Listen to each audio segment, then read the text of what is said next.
You've also got private equity businesses, you've got pension funds, you've got corporations, all of whom don't have to pay inheritance tax. But this small group in the middle does have to pay inheritance tax.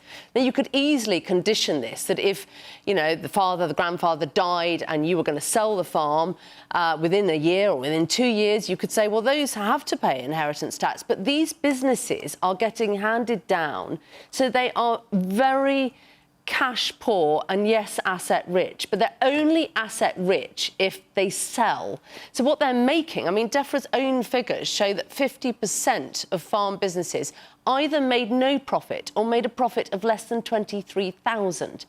So they cannot pay. I mean, a 500-acre farm would be looking at a tax bill of 800,000 when they are making less than 50,000 themselves. That would be 80,000 every year.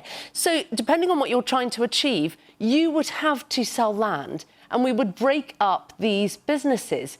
Now, all for going after people who are selling their business and using business asset rollover relief to offset their capital gains tax. That is driving land prices. And when this land gets sold by these family farms, then those others will be buying it up. So I don't think the policy and the rhetoric match what politicians are saying. Can I just ask you, is there any level at which you think farmers should be liable for inheritance tax? At the moment, depending if you're married or not, it would amount to about 3 million before you'd have to pay. I know there's various things within that, but it's roughly that if you are married.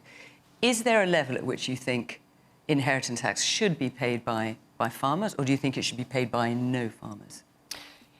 I think you need to consult with the industry and get the evidence. The NFU's evidence at the moment looks like 75% of farms sit above that £1 million threshold, not 27%.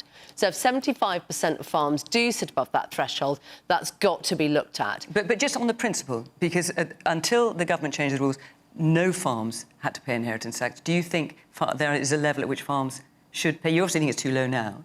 But is there a level at which you think farms should pay inheritance tax, or should the very wealthy landowners not have to pay it either?